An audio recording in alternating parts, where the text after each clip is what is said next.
They said the job was cursed.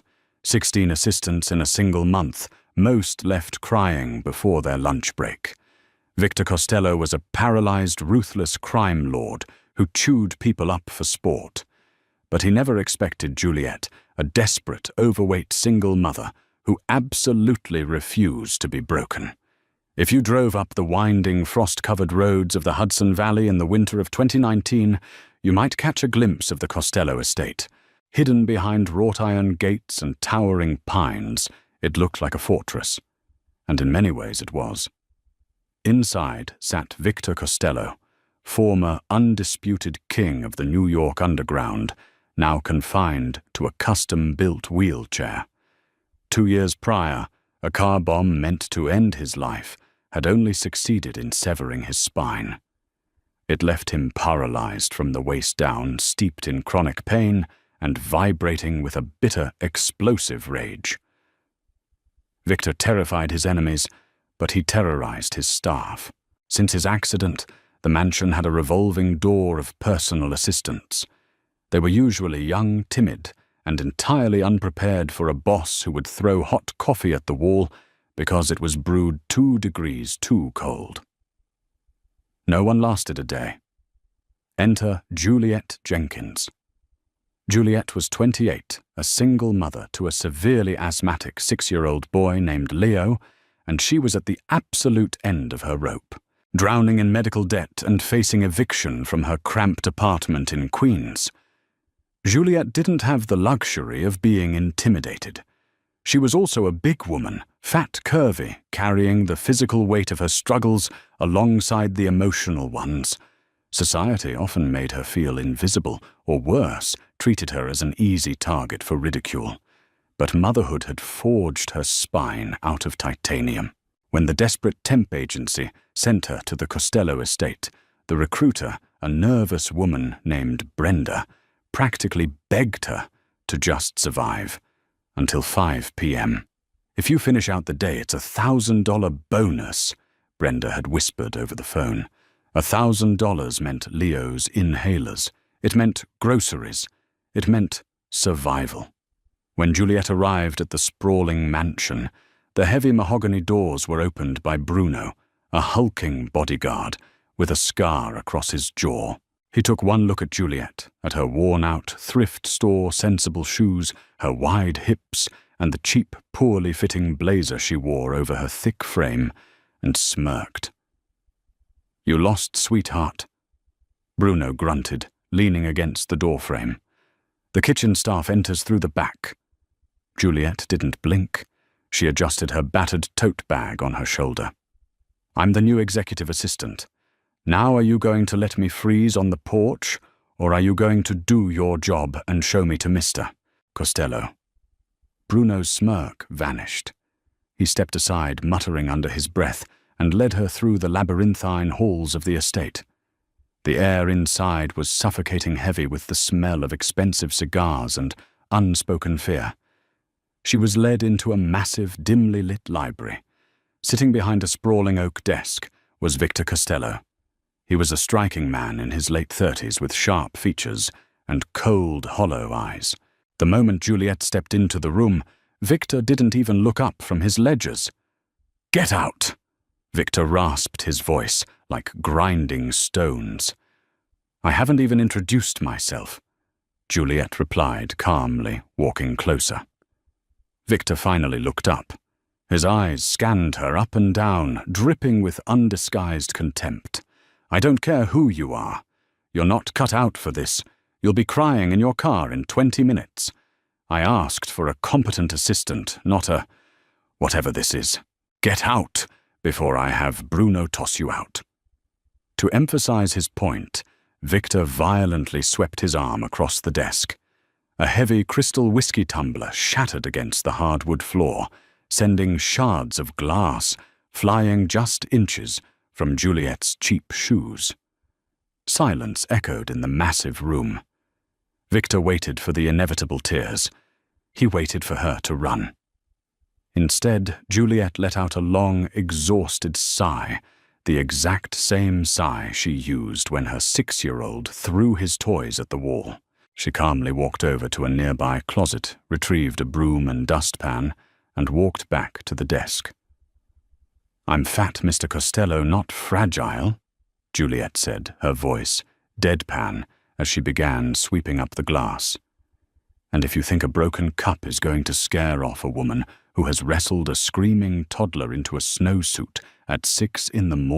on 3 hours of sleep, you are severely overestimating your intimidation tactics." Victor froze. For the first time in 2 years, the Paralyzed Mafia boss was completely, utterly speechless. "Now," Juliet said, dumping the glass into a wastebasket and pulling out a notepad.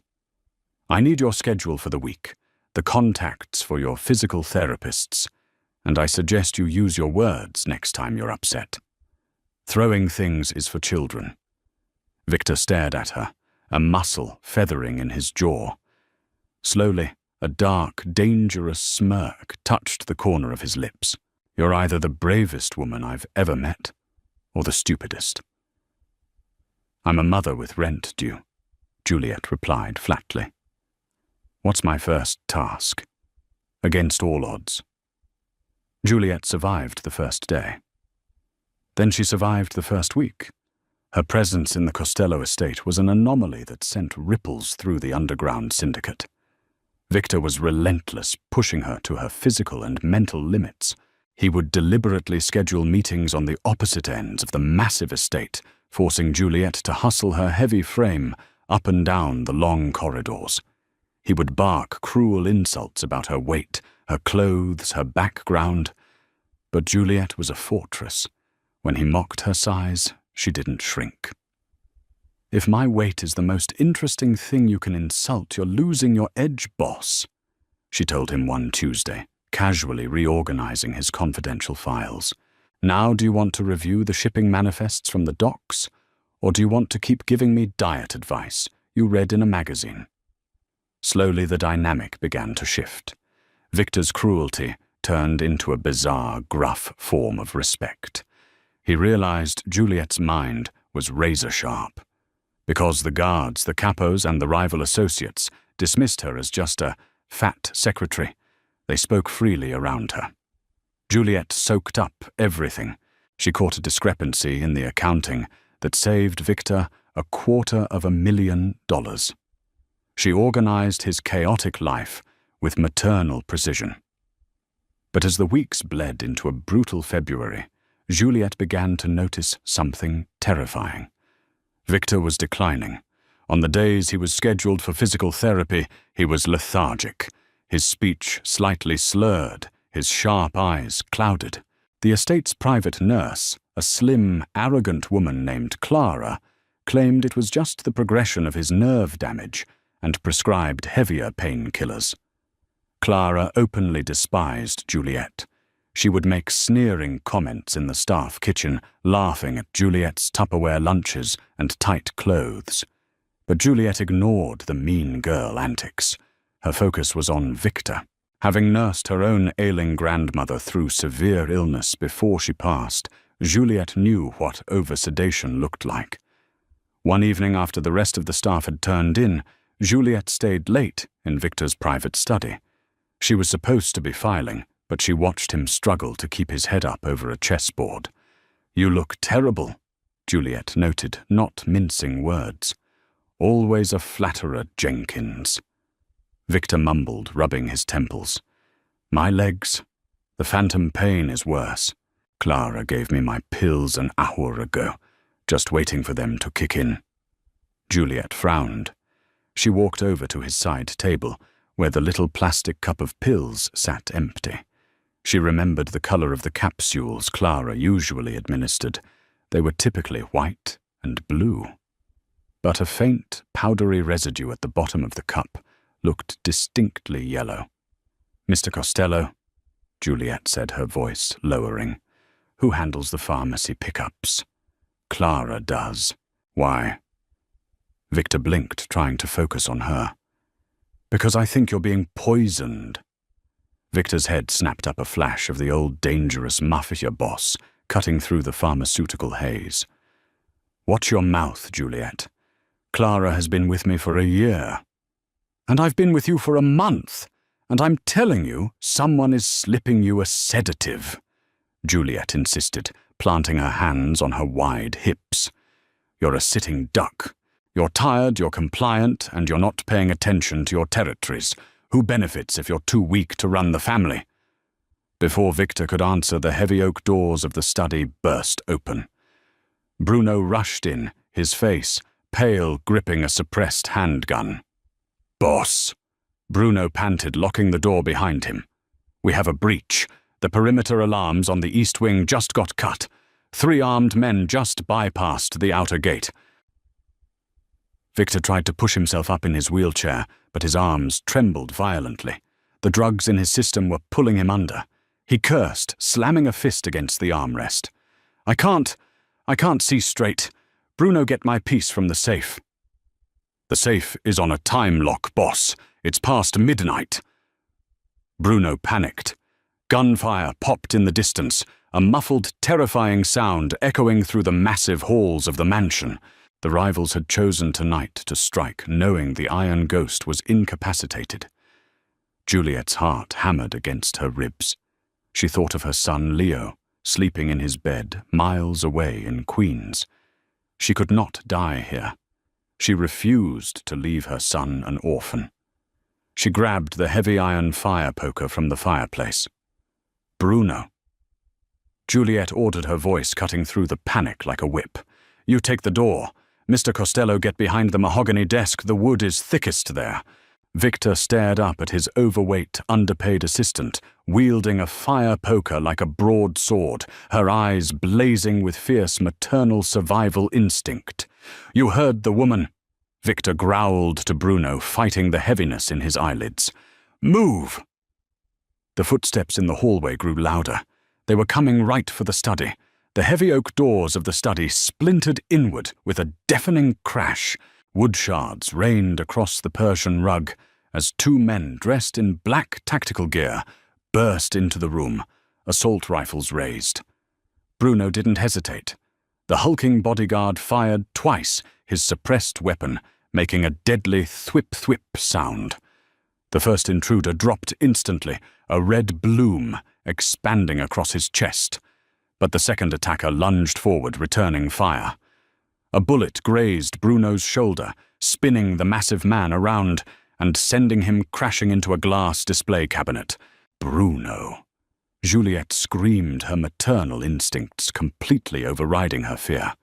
The remaining hitman swung his rifle toward Victor, who was still slumped behind the desk, fighting the heavy fog of the sedatives. The assassin sneered, his finger tightening on the trigger. He never saw Juliet coming. Operating on pure, unadulterated adrenaline, Juliet stepped out from the shadows of the bookshelf. She gripped the heavy wrought-iron fire poker with both hands, raised it like a baseball bat, and brought it down with every ounce of her weight behind it. The iron bar cracked brutally against the hitman's kneecap. The man shrieked, his leg buckling instantly. As he collapsed forward, his rifle discharged harmlessly into the ceiling plaster. Before he could recover, Juliet swung again, bringing the heavy brass handle of the poker down on the back of his skull. The assassin crumpled to the floor, unconscious. Silence fell over the room, broken only by Bruno's ragged breathing and the ringing in Juliet's ears. She stood over the downed man, her chest heaving, the fire poker trembling in her grip. Victor leaned over his desk, his dark eyes wide, the lingering haze of the drugs temporarily burned away by the shock. He stared at his assistant, this curvy, exhausted single mother from Queens who had just taken down a cartel hitman with fireplace hardware. "Jenkins." Victor breathed out his voice, thick with disbelief. "Remind me never to mess with your son." Before they could catch their breath, a third set of footsteps echoed down the hall, moving rapidly in the opposite direction, away from the study toward the rear exit of the estate. "The alarms!" Juliet gasped, dropping the poker. Her mind raced, connecting the dots with the speed of a woman used to balancing a checkbook on pennies. Someone on the inside had to shut down the perimeter. The drugs, the timing. Clara! The nurse! Bruno grunted, clutching his bleeding shoulder as he struggled to his feet. She wouldn't have the guts. She's been poisoning him for weeks, Juliet insisted, her eyes flashing with fury. And she's making a run for it. Without waiting for permission, Juliet sprinted out of the study. She knew the sprawling layout of the Costello estate better than anyone. She had spent the last month organizing it. She bypassed the grand staircase and cut through the servants' corridor, her sensible thrift store shoes squeaking against the polished marble. She intercepted Clara in the mudroom near the garage. The slim, arrogant nurse was frantically stuffing bundles of cash and 2 leather-bound ledgers into a duffel bag. "Going somewhere, Clara?" Juliet asked, blocking the exit. Clara jumped, dropping a stack of hundreds. When she saw it was only Juliet, her panic morphed into an ugly sneer. "Get out of my way, you fat cow! You have no idea what you're dealing with. Dominic Rossi is taking over the Costello territory tonight. Victor is a cripple. He's finished." "He might be in a chair," Juliet said, stepping forward, her broad shoulders squared. "But he's 10 times the man Dominic Rossi is. And you're just a coward slipping pills into a disabled man's tea." Clara pulled a small silver revolver from her coat pocket, aiming it directly at Juliet's chest.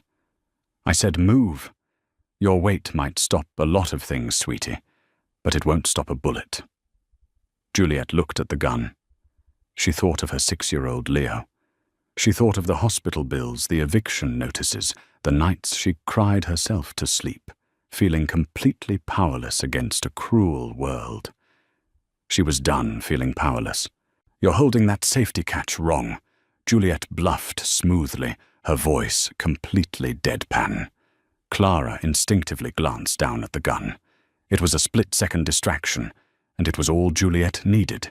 With astonishing speed for her size, Juliet lunged. She didn't try to punch or kick. She simply used physics. She tackled Clara, throwing her entire heavy frame against the smaller woman. They crashed to the tile floor, the revolver skittering away under a bench. Clara screamed, thrashing and clawing, but she was trapped beneath Juliet's solid weight. Juliet pinned the nurse's arms down with her knees, glaring down at her, with the terrifying, unyielding wrath of a mother pushed to the brink. "I might be heavy," Juliet hissed, leaning in close, "but at least I'm not cheap." 10 minutes later, the estate was swarming with Costello loyalists. Bruno, his arm bandaged, rolled Victor into the mudroom where Juliet was casually sitting on a weeping Clara, waiting for the authorities Victor kept on his payroll.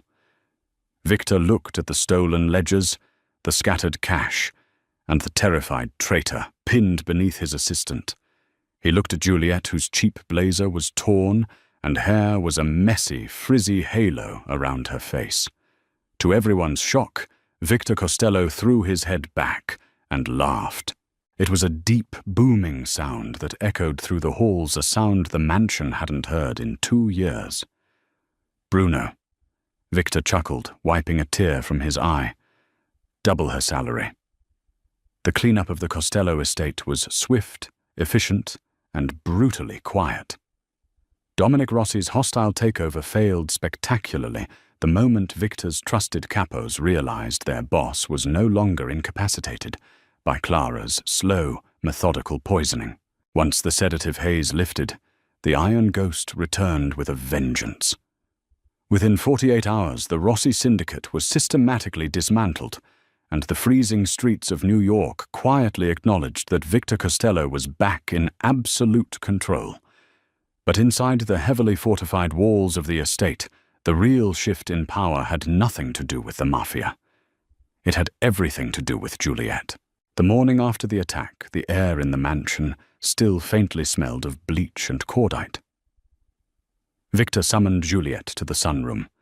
The harsh winter light poured through the floor-to-ceiling windows, illuminating his sharp features. The hollow, deadened look in his eyes was entirely gone.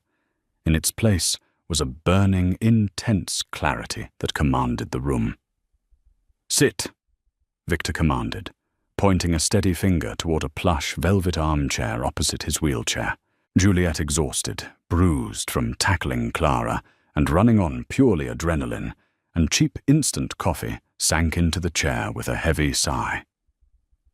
If you're going to fire me for physically assaulting your private nurse and ruining the mudroom floor, I'll need a severance package. Leo needs a new nebulizer, and my landlord is threatening eviction again. Victor stared at her for a long, unblinking moment. The silence stretched thick with unspoken tension. I ran a background check on you last night, a full invasive workup. Juliet stiffened, her maternal defensiveness flaring instantly. Excuse me, that's a massive invasion of privacy. You have no right to look into my son. You live in a dangerous, crumbling building in Queens. You're drowning in debt from Leo's hospital visits. You eat ramen for lunch in the break room so he can have fresh strawberries at dinner. Victor listed off his voice, lacking its usual abrasive edge. It was remarkably unsettlingly gentle. He reached into his blazer and slid a thick manila envelope across the glass coffee table. The debt is gone. The medical bills are paid. The landlord has been bought out. Permanently. Juliet stared at the thick envelope, her heart stopping in her chest. Her hands trembled as she reached out, hovering over the paper. Mr. Costello, I can't accept. You saved my life. Juliet. Victor interrupted his tone, brooking absolutely no argument. You saved my empire from crumbling into dust. But more than that, you woke me up. I spent 2 years wallowing in my own miserable pity, punishing everyone around me because I lost my legs. You walked in here carrying the weight of the entire world on your shoulders, and you didn't flinch. You didn't pity me.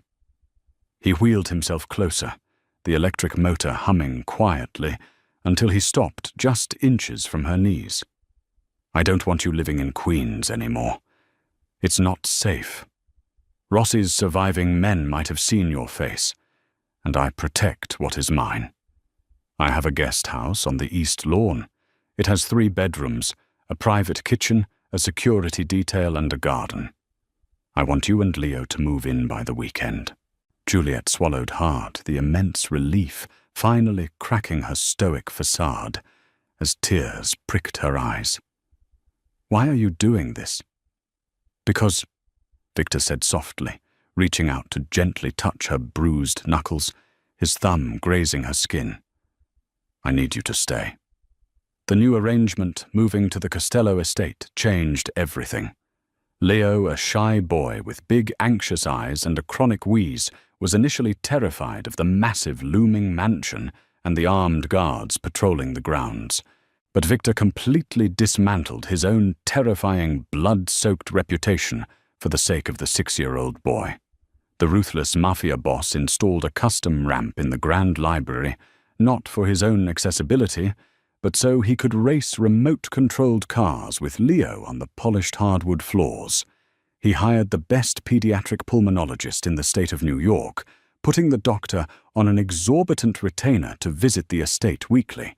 When Leo drew a messy, chaotic crayon picture of a wheelchair with massive flames on the wheels and handed it to the crime lord Victor, framed it in solid silver.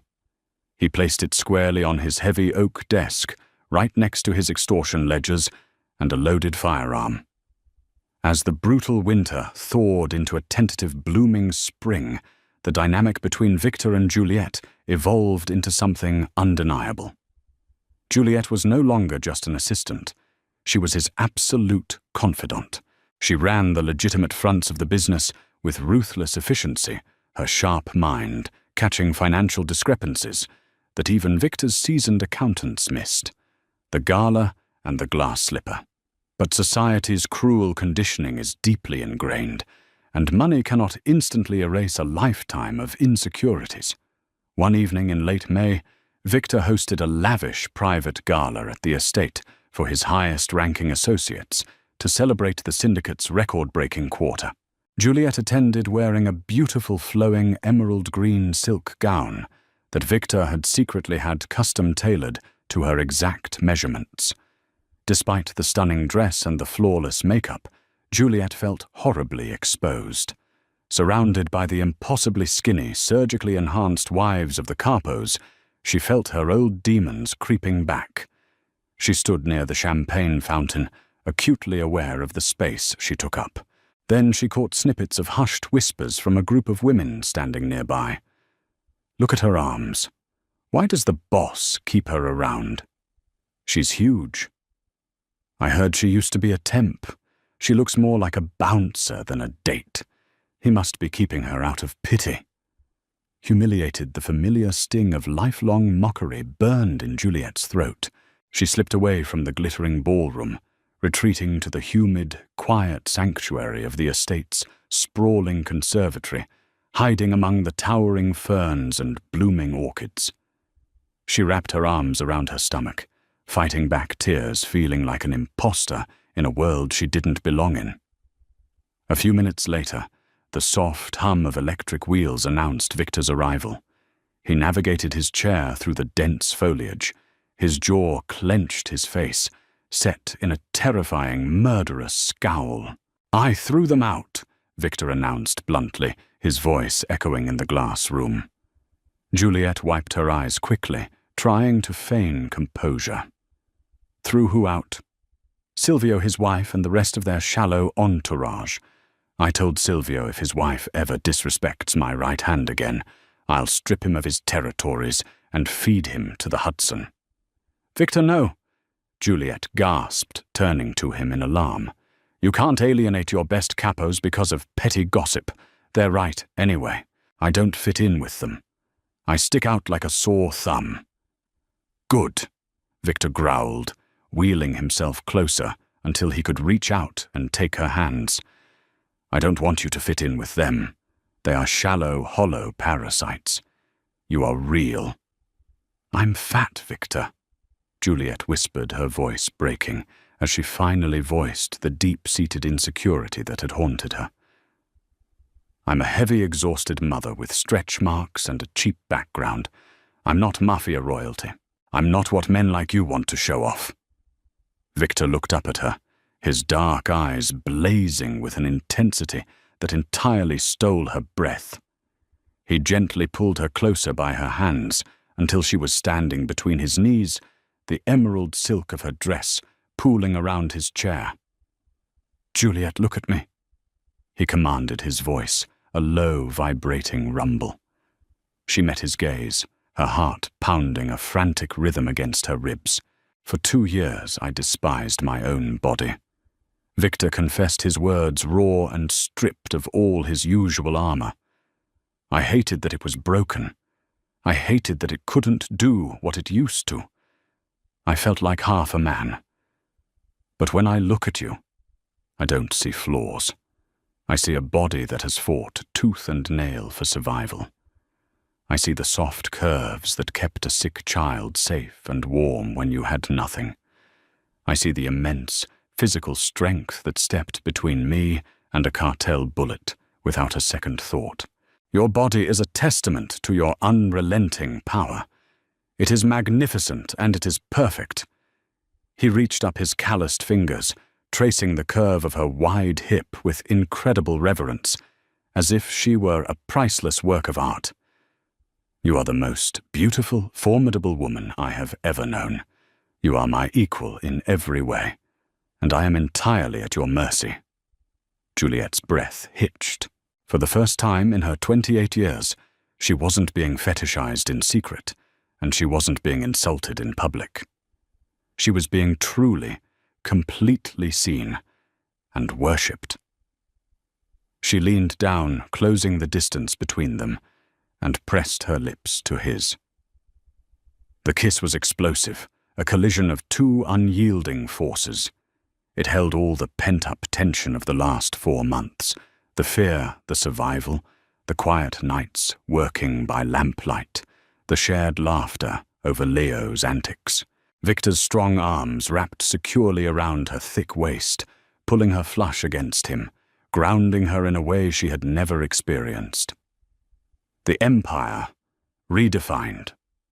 By the time the leaves turned a brilliant fiery gold, the following autumn, the Costello Syndicate was unrecognizable. It was stronger, wealthier, and entirely impenetrable. At the center of it all sat Victor Costello, the Iron Ghost, ruling from his chair with cold, calculated precision. But everyone in the underground, from the street soldiers to the international suppliers, knew the true law of the land. They knew that standing right beside the boss was Juliet Jenkins. Rule 1 of the Costello family: you do not steal from the boss.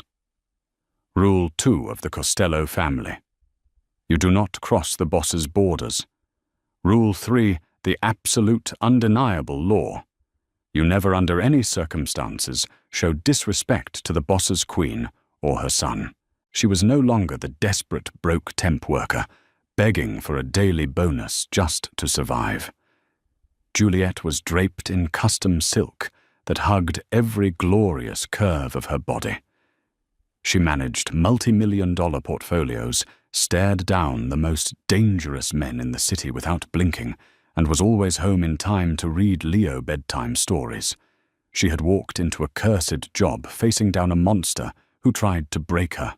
Instead, she broke down his walls, saved his entire empire, and claimed a throne of her own. No assistant had ever lasted a day working for Victor Costello. But Juliet wasn't an assistant. She was a mother, a survivor, and the absolute, undisputed love of his life. Did Juliet's fierce maternal instinct and unbreakable spirit leave you breathless? This story proves that true strength doesn't come from a size tag, but from a heart that refuses to quit. If you loved watching this curvy, unstoppable mother conquer a mafia empire and find her true worth, like this video, share it with someone who needs a reminder of their own power, and subscribe for more epic real-life drama stories.